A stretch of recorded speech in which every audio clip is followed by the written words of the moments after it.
결혼 준비하는 과정에서 스드메 알아보고 결혼식장 알아보고 다 알아보잖아. 대부분은 남자보다는 조금 여자가 조금 더 많이 알아보는 편이기는 해요. 근데 그러다 보면 오빠 왜 나만 혼자 다 준비하는 것 같아? 근데 그렇게 해서 나중에 남자가 너 왜 이거 이렇게 했어? 이거 아니지 않아? 이제 이렇게 해버리면 여자 입장에서는 어떻게 돼요?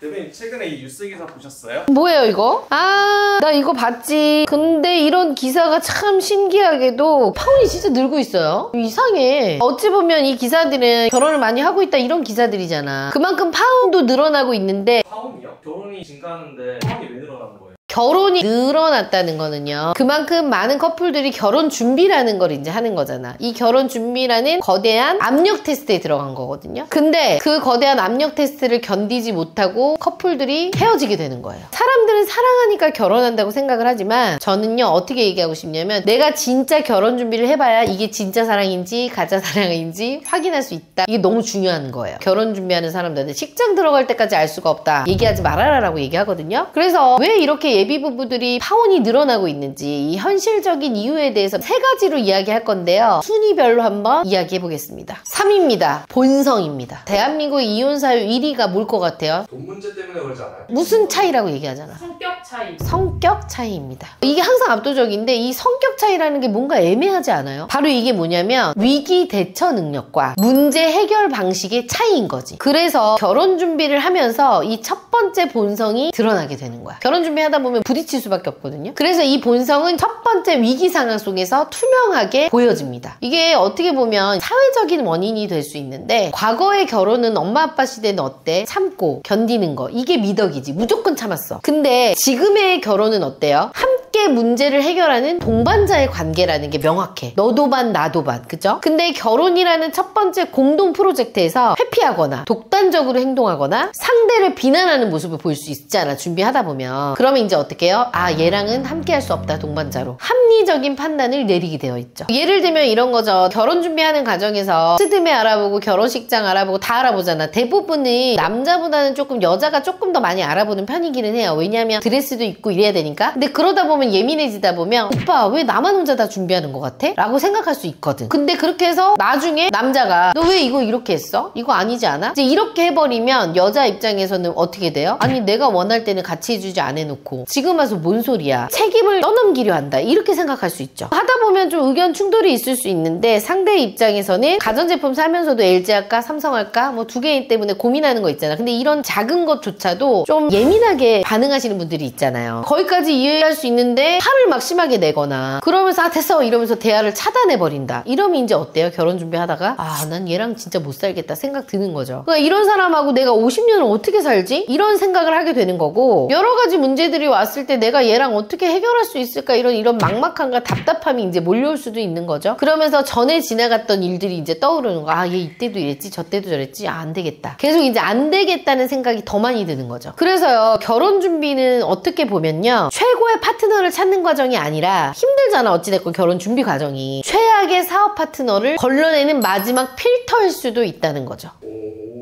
그죠? 또 그렇게 생각이 들죠. 그래서 이제 이런 과정에서 파혼은 할 수 있어요. 근데 이거는 실패가 아니야. 남은 인생을 구한 이성적인 리스크 관리에 대해서 성공한 거죠. 2위입니다. 가장 많죠? 집안 문제입니다. 자, 집안 문제로 헤어진 주변의 커플들 혹시 본 적 있나요? 파혼한 친구들? 집안이 조금 맞지 않아가지고 파혼한 케이스는 보긴 했어요. 의외로 진짜 많아요. 보면은 상견례하면서 헤어지는 커플들도 많은데, 어떤 것들이 좀 많냐? 상대방 부모의 무례한 언행이 좀 많아요. 이거는 당사자 간의 싸움보다 부모님들의 말도 안 되는 언쟁, 이런 것 때문에 헤어지는 게 훨씬 더 많다는 거죠. 왜냐면 이거는 기성세대하고 MZ세대의 세대 간의 갈등이 있을 수도 있어요. 그러면서 결혼 간의 충돌이 발생하는 거죠. 부모님 세대는 여전히 어때요? 집안과 집안의 결합이라는 생각이 많은데, 집안의 체면이나 방식 이런 걸 더 중요하게 생각하는데 요즘 친구들은 어때? 개인과 개인이라고 생각을 하잖아. 그리고 그들의 행복이 최우선이라고 생각을 하기 때문에 이 기준이 다른 거죠. 근데 이런 가치관의 충돌 속에서 내 편을 들어주지 못하는 배우 배우자가 될 사람에 대해서 이제 실망감을 한번 얻게 되면 이건 다시 돌아올 수가 없더라고요. 뭐 이런 거지. 애매하게 돌려서 막 까는 사람들 있잖아. 아, 우리 딸이 이렇게 결혼을 하려고 공부를 그렇게 열심히 하진 않았는데. 이게 뭔 말이야 이게. 공부를 잘했는데 기껏 너 같은 아들을 만나려고 이렇게 공부를 했냐. 만약에 우리 PD님이 그런 걸 들었어. 그럼 어떨 것 같아요? 기분이 안 좋죠. 그럼 뭐라고 얘기할 것 같아요? 아니, 우리 아들도 공부 잘했는데 이렇게 만나려고 공부를 잘했나 싶어요. 이렇게 돌려칠 수밖에 또 없는 상황이 될 수도 있잖아. 이제 헤어지고 나서 야, 니네 엄마는 어떻게 나한테 그렇게 얘기해? 그럴 수 있잖아. 근데 거기서 최악이 왜? 우리 엄마가 틀린말한 건 없잖아. 내가 공부 그렇게 잘했다고 얘기한 거보다 너무 잘하는 거 아니야?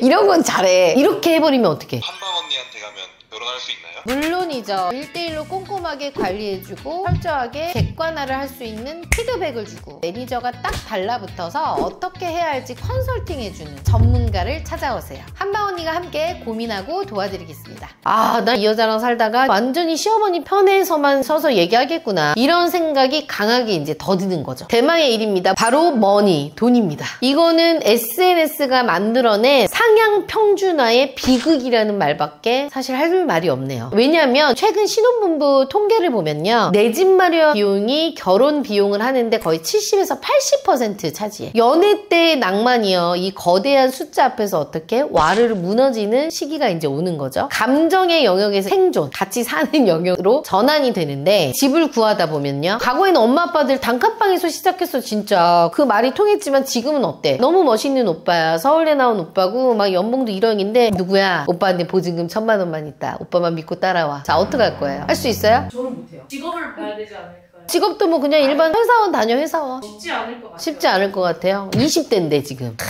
근데 예를 들어 남자가 지방대를 나와서 경기도에 35평짜리 아파트가 하나 있어. 7억에서 8억 정도, 10억 가까이 되는. 누가 더 나아요? 투자가 더 나아. 이 집이 여자한테 이런 의미입니다, 남자분들. 그러면서 이제 어떻게 돼? 내 친구는 오빠 동탄에 그래도 아파트 전세로라도 시작은 하던데 인스타 보니까 혼수 이 정도 하던데. 이제 이런 얘기 하게 돼요, 안 하게 돼요? 하게 되지. 왜 하게 돼요? SNS 때문이에요. 상향 평준화가 돼버렸잖아. 예전에 뭐 인스타 이런 거 안 할 때 어땠어요? 좀 덜했지. 뭘 모르고 살았을 때는. 근데 지금은 뭘 모르고 싶어도 인스타에 온갖 신혼집 올리고 찍어서 올리고 어디 아파트인지 티나게 다 올리잖아. 그러다 보면 나랑 비슷한 또래의 친구들, 비슷하게 사는 친구들이 좋은데 시집을 가. 집 있는 남자랑 가. 그럼 이제 내가 더 초라하게 느껴지는 거죠. 그러면서 나도 모르게 최소한의 기준이라는 게 생기는 거예요. 이 기준이 생기다 보니까 사람이 비교 심리가 당연히 생길 수밖에 없고요. 이 사랑보다 더 강력한 압박으로 받아들여지는 시대가 와버린 거죠. 그러면서 이제 어떻게 해요? 돈 때문에 서로 자존심 상하는 말들 하게 돼. 오빠 겨우 이거밖에 못 모아놨어? 어머, 어떡해. 이렇게 해서 파혼해서 오는 케이스가 진짜 많아요. 그렇게 해서 여기 저한테 올 때는 온갖 대출을 다 끌어서 아파트를 사버려서 오는 남자들도 있어. 그 경험이 싫어서. 그래서 3위 봐봐요. 3위 본성이었죠. 그 다음 2위가 집안이었죠. 이거 다 뭐로 연결이 돼요? 다 돈이야. 이거는 뭐 부인할 수가 없네요. 근데 봐봐요. 아까 3위 본성의 문제가 있었는데 이 남자가 강남에 진짜 막 30억짜리 넘는 아파트를 해오고 차도 막 포르쉐로 뽑아준대 부모가. 본성에 조금 문제가 있어. 그럼 어떨 것 같아요? 내가 맞춰야죠. 이렇게 됩니다. 그럼 역으로 이렇게 얘기하자. 여자가 좀 안 이뻐. 근데 내가 좀 사기가 지금 빠듯한데 여자분이 집을 해오겠대. 막 20몇 억짜리 집을 해오고 여자가 막 차를 사줬어. 벤츠를 사줬어. 근데 여자애가 좀 성격이 거칠어. 해 안 해? 받아줘야 돼. 거친 게 문제예요? 돈 지금 빠듯빠듯한데. 자, 이게 현실입니다. 참 씁쓸하네요. 그죠? 그래서 이 돈의 의미가 달라요. 연애 때의 돈은요, 감정 표현이야. 내가 좋아하고 사랑하면 해줄 수 있지만 결혼의 준비의 돈은 뭐야? 생존입니다. 이 사람하고 결혼해서 살 거처를 마련하는 거고 그 거처에서 나의 아이를 키워야 되는 거잖아. 생존이야, 생존. 근데 여기에다 SNS 속의 타인의 그 화려함 속 내 옆에 파트너와 비교하고 압박하는 순간 신뢰의 기반은 확 무너지게 되죠. 그래서 오늘 제가 말씀드린 이 세 가지 현실, 이 벽 앞에서요, 수많은 커플들은요, 사랑이라는 감정 따위가 허물어져 버립니다. 그래서 많은 과정에서 이제 결혼 준비를 하면서 이렇게 갈등을 겪게 되고 또 헤어지게 되는 거죠. 그래서 많은 분들께서 이런 결혼 준비 과정에서 애써서 갈등을 이렇게 외면하고요. 그냥 결혼만 하면 다 괜찮아지겠지? 이러면서 막연한 희망으로 문제를 덮어버려요. 그래서 결혼해서 살면서 이제 어떻게 돼? 이혼하는 거죠. 결국엔 이 문제로. 그래서 결혼 준비는 최고의 파트너를 찾는 과정이 아니라 최악의 사업 파트너 파트너를 걸러내는 마지막 필터입니다. 이렇게 이제 변질이 됐네요. 그래서 제가 항상 하는 말이 있어요. 결혼식장에서 화려하게 손잡고 들어가는 것보다 더 중요한 게 뭔지 아세요? 50년 뒤에서 내가 아팠을 때 초라한 병실에서도 내 손을 놓지 않을 사람을 선택하는 그 눈이 정말 중요합니다. 그래서 만약에 이 영상을 보고 있는 결혼을 앞둔 분들이라면 제 오늘 얘기가 파혼을 예방하는 이 백신 같은 얘기였으면 좋겠습니다. 오늘도 제가 말씀드린 내용과 비슷한 사례가 있는 분들이 있다면 댓글로 남겨주시면 저희가 재밌게 참고하겠습니다. 그리고 좋아요, 구독하기 꼭 눌러주세요.